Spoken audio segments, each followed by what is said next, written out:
Assalamualaikum warahmatullahi wabarakatuh. Selamat siang semuanya. Perkenalkan, kami dari kelompok 7, kelas 2E, D3 Administrasi Logistik. Pada kesempatan kali ini, kami akan mempresentasikan hasil kajian kami yang berkajian kebijakan ekspor dan impor di Indonesia berdasarkan penelitian ekspor dan impor memiliki peran yang sangat penting dalam perekonomian suatu negara.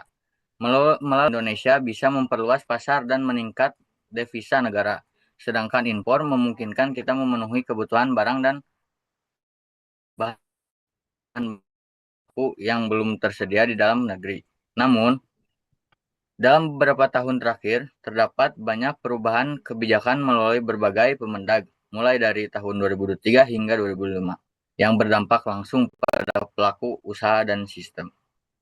Tujuan dari kajian ini adalah untuk memahami lebih dari dalam bagaimana kebijakan ekspor dan impor terbaru dijalankan, apa saja perubahan penting yang terjadi, serta bagaimana dampaknya terhadap dunia usaha di Indonesia. Selain itu, kami juga ingin menilai efektivitas sistem Inatrade yang saat ini digunakan luar negeri. Baik, selanjutnya, next.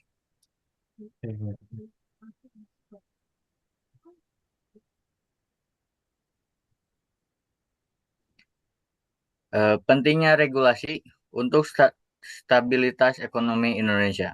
Regulasi ekspor impor memainkan peran kritis dalam menjaga stabilitas ekonomi Indonesia. Mereka melindungi industri domestik dan memastikan keberlanjutan perdagangan internasional dalam menghadapi tantangan global. Next, lanjut.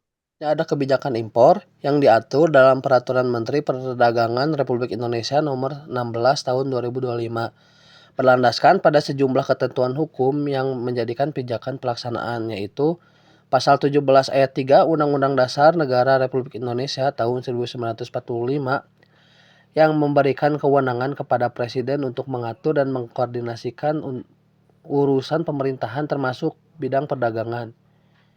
Yang selanjutnya ada Undang-Undang Nomor 10 Tahun 1995 tentang kepabeanan sebagaimana diubah dengan Undang-Undang Nomor 17 Tahun 2006 yang menjadi dasar pengaturan keluarnya masuk barang ke wilayah pabeanan Indonesia.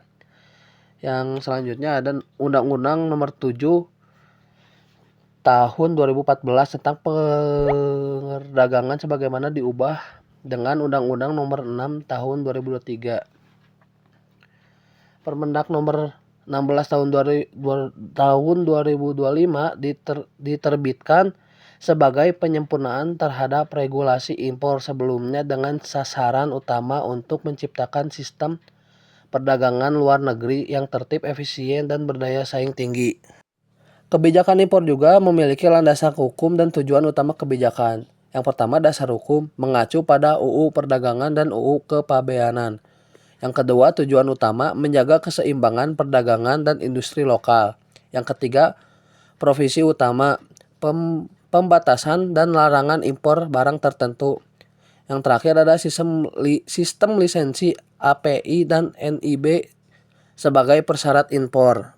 Pada peningkatan nilai tambah ya digitalisasi sistem perizinan untuk memperkuat daya saing di pasar global. Next. Analisis ekspor. Kebijakan 2023 membatasi ekspor bahan mentah agar meningkatkan nilai tambah dan menjaga keberlanjutan sumber daya. Perizinan dilakukan lewat OSS dan NIB untuk mempermudah dan menertibkan kebijakan ekspor. Amandemen 2024 tentang Permendag nomor 11 tahun 2024 menyederhanakan prosedur ekspor dan mempermudah akses pasar global.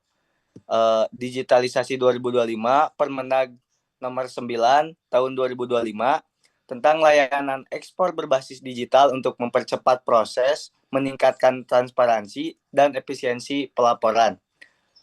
Intinya, kebijakan ekspor kini berfokus pada hilirisasi industri, efisiensi perizinan, dan digitalisasi layanan agar produk Indonesia lebih bernilai dan kompetitif di pasar global. Next.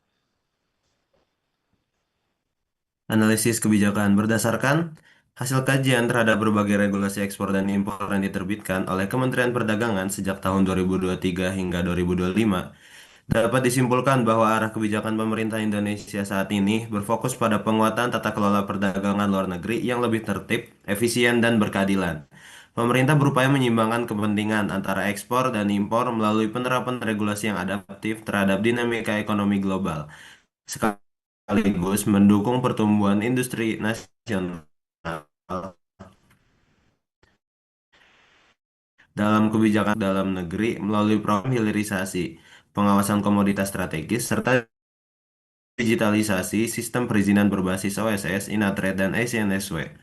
Sedangkan kebijakan ini awalnya diarahkan pada pengendalian arus barang masuk, perlindungan terhadap industri domestik, serta penertiban tata niaga agar stabilitas produksi tetap terjaga. Secara keseluruhan, kebijakan ekspor impor terbaru menunjukkan komitmen pemerintah untuk perdagangan internasional yang lebih transparan, terintegrasi, dan kompetitif, sekaligus memperkuat ketahanan dan ekspor dalam peningkatan nilai tambah. Untuk kebijakan ekspor, dasar utamanya adalah Permendag Nomor 23 Tahun 2023 yang kemudian diperbarui melalui Permendag 11, 21, dan 9 Tahun 2025. Sedangkan pada kebijakan impor melalui Permendag Nomor 16. Baik, demikian presentasi dari kami. Terima kasih atas perhatiannya. Kami mohon dalam penyampaian. Dan kami siap menerima pertanyaan atau tanggapan dari teman-teman maupun dosen pembimbing. Assalamualaikum warahmatullahi wabarakatuh.